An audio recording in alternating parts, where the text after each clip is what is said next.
The room smelled of old paper and polished wood. Colonel Henry Lawson, now in his late 70s, sat in the dim light of his study, holding a faded envelope. The handwriting was shaky but familiar, his own from decades ago. He hadn't opened it in 50 years. A letter from the front addressed to his younger self, scribbled during the winter of 1973, when the war had carved scars into every corner of his life. Outside, the rain tapped on the window like a relentless drumbeat, reminding him of nights on the battlefield, when each drop of water felt like bullets tracing his spine. He opened the letters slowly. The paper crinkled, fragile as his own memories.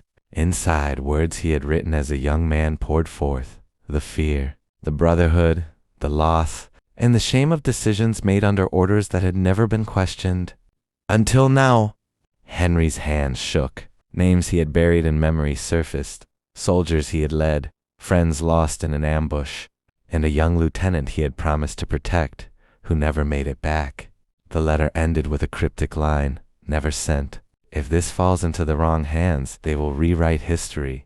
I must leave the truth buried, or lives will be lost even after the war ends. A long silence followed.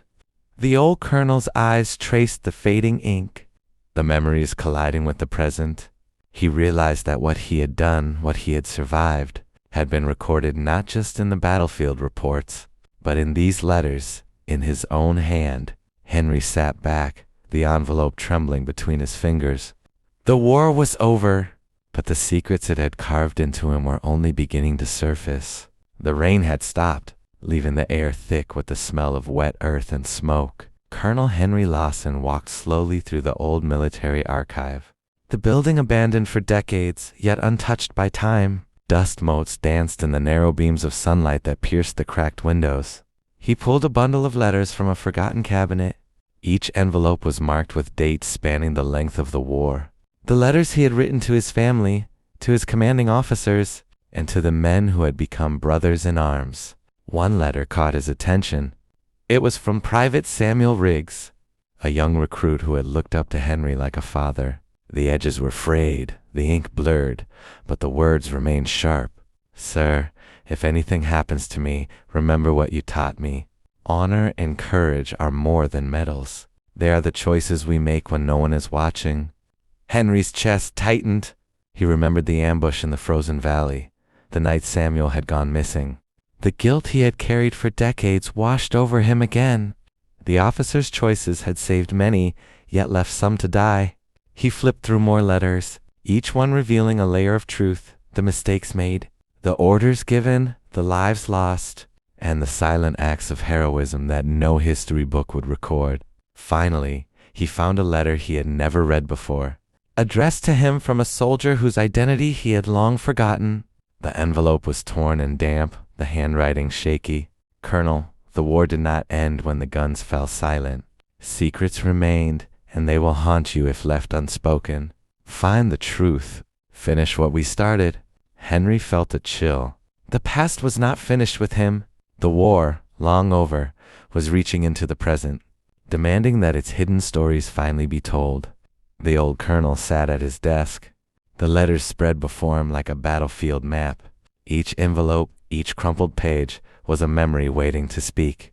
He traced the handwriting with a trembling finger, trying to remember the faces behind the names. Henry picked up a faded photograph tucked inside. One letter, a group of young soldiers, huddled together in winter uniforms, smiles barely masking fear. He recognized the man in the corner, Lieutenant David Harper, who had vanished during a reconnaissance mission in 1974. Harper had been brave, reckless, and loyal, and his disappearance had never been explained. The colonel's heart ached. Questions long buried resurfaced with urgency. Why had Harper been sent into the mountains alone? Why had the higher command reported his death as an accident? Henry opened another letter, this one from a comrade who had survived the ambush. Henry, they'll never admit the truth. Too many were careless. Too many were ambitious. But you know what really happened? Don't let them rewrite it. Don't let Harper be forgotten. The words ignited something inside him, a resolve decades in the making.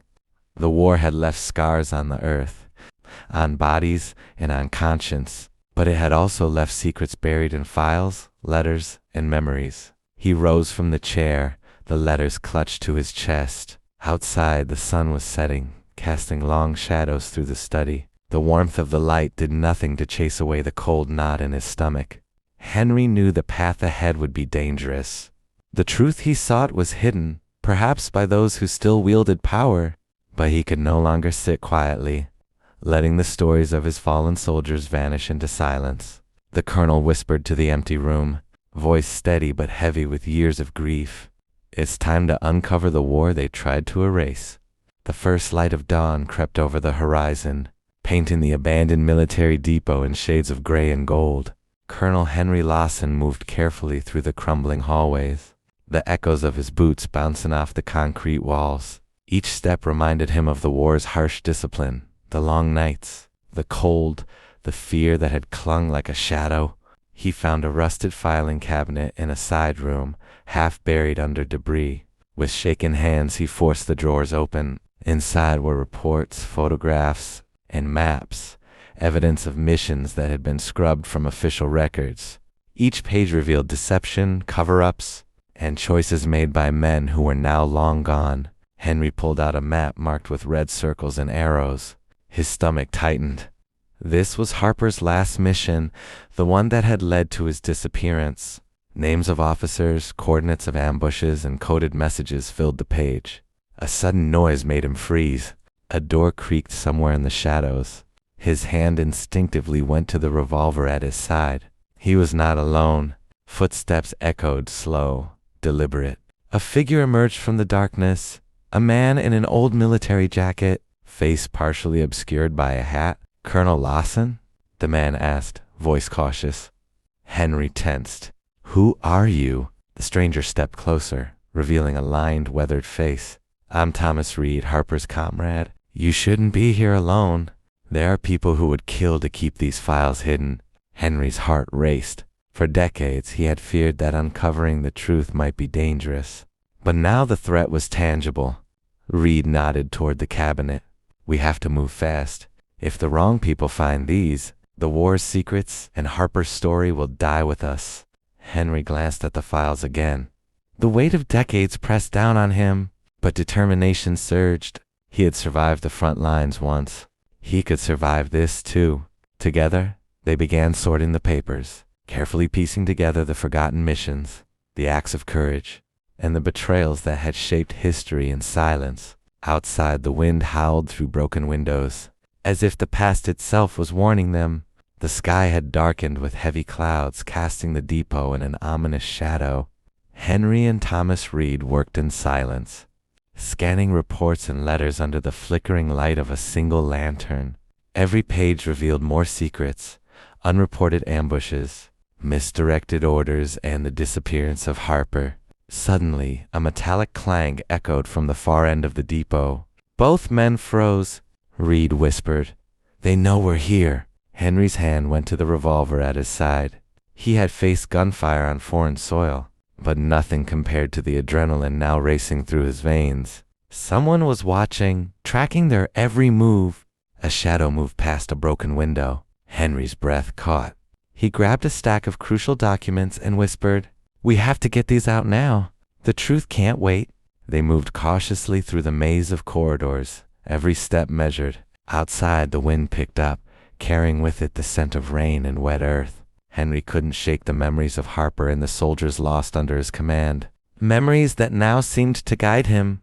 Reed glanced back nervously. "They're coming. You need to decide. Do we fight, or do we disappear until we can release this safely?" Henry's mind raced. 50 years of discipline, strategy, and survival boiled down to one choice: protect the evidence at all costs, or risk everything to expose the hidden war. A sudden flash of lightning revealed figures emerging from the shadows. Outside, men in dark coats, carrying briefcases and radios, clearly organized, clearly dangerous. Henry gritted his teeth. "We fight," he said firmly.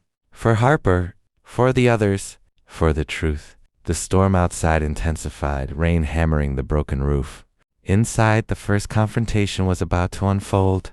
Decades of silence and cover-ups would clash with justice and courage, and Henry knew there was no turning back.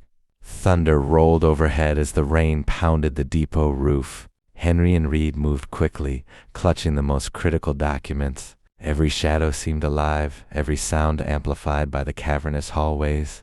Suddenly, a group of men in dark uniforms appeared at the far entrance, flashlights cutting swaths of light through the dim interior. Henry froze for a split second, then instinctively pulled Reed behind a stack of crates. "They're armed," Reed whispered, eyes wide. "We can't let them take the files." Henry's hand shook slightly as he loaded his revolver. Memories of ambushes, firefights, and nights spent crawling through mud returned with startling clarity. This was different. The enemy was not foreign, but people who had once been part of the military bureaucracy, now determined to erase history. The first shadow advanced. Henry stepped out, revolver raised, voice firm. "Stop, you don't know what you're taking." A tense standoff followed. Men exchanged quiet orders and harsh whispers, their boots splashing in puddles on the cracked concrete floor. Reed whispered, "We can flank them. Follow my lead." Henry nodded. Every instinct from decades of service kicked in. Together, they maneuvered through the depot, weaving between pillars and crates, using the shadows as cover. Flashlights swept dangerously close, illuminating fleeting glimpses of faces, young men unaware of the legacy they were confronting. Finally, they reached a service exit. Rain lashed against them as they sprinted into the storm. The files protected under Henry's coat. Behind them, shouts and gunfire echoed. Henry glanced back once. The depot, once a symbol of secrecy and bureaucracy, now seemed like a battlefield frozen in time. Lives had been lost here, truths buried, and now the legacy of courage and sacrifice would finally escape into the light. As they vanished into the pouring rain, Henry whispered to Reed, "We've survived worse. We'll survive this." The world needs to know. The rain had slowed to a drizzle as Henry and Reed reached a hidden cabin on the outskirts of the forest. Inside, the air was damp but quiet, a stark contrast to the chaos they had just escaped. Henry carefully laid out the files on a wooden table, each document illuminated by the flickering light of a single lantern. Reed began sorting them, his fingers trembling slightly. "These reports, they're worse than I imagined. Commanders covering up ambushes, falsified deaths, experiments. Harper was right. No one should have known this." Henry's eyes scanned a faded map with coordinates marked in red ink. He remembered the names, the faces, the young soldiers who had trusted him. "We have to make this public. The world needs to understand what happened. What we endured." Suddenly, a distant sound made them freeze, tires crunching on gravel. Henry grabbed his revolver. "They found us," he whispered.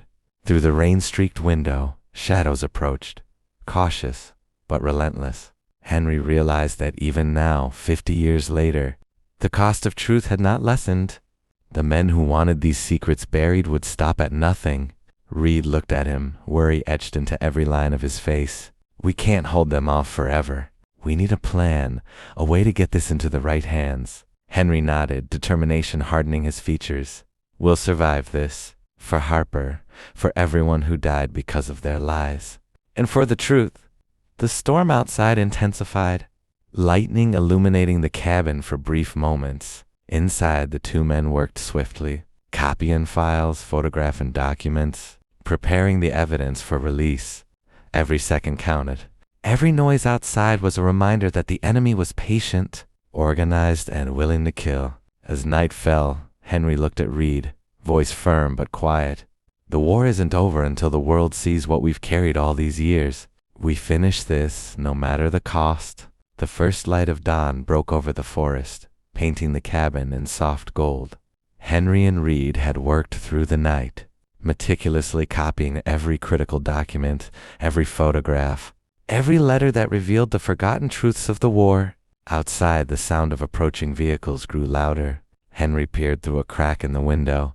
Men in dark coats, determined and well-armed, surrounded the cabin. There was no room for error. "Reed, it's now or never," Henry said, voice steady. "We send this to the press. The world must see it," using a secure radio transmitter hidden in the cabin. They began sending the files to trusted journalists and historians. Each message carried decades of secrets, lives lost, and crimes long concealed. Suddenly, the door burst open. The intruders were here. Henry and Reed fought with every ounce of strength and skill honed in wartime. But it wasn't just a physical battle. It was a battle of truth against lies, courage against fear. Gunfire echoed through the trees. The rain from last night had turned the ground into slippery mud. Reed shouted instructions, guiding Henry as they moved between cover, protecting the remaining files. In a final desperate moment, Henry confronted the leader of the intruders. "You can try to bury history, but it will come out. The world will know." Lightning flashed, illuminating the cabin as the fight reached its climax. Amid the chaos, the last transmissions completed. The evidence was now in safe hands, ready to be exposed. As the intruders retreated, realizing they had failed, Henry and Reed stood in silence, soaked and exhausted. The sun rose fully now, casting light on the forest and on the truth that had been hidden for half a century. Henry held the last letter from Harper, now yellowed and fragile. "We did it, old friend. Your story and all of theirs will finally be remembered." The war was over, but the sacrifices, courage, and secrets would live on. And for Henry Lawson, the burden he had carried for decades had finally lifted. Justice at last had been served.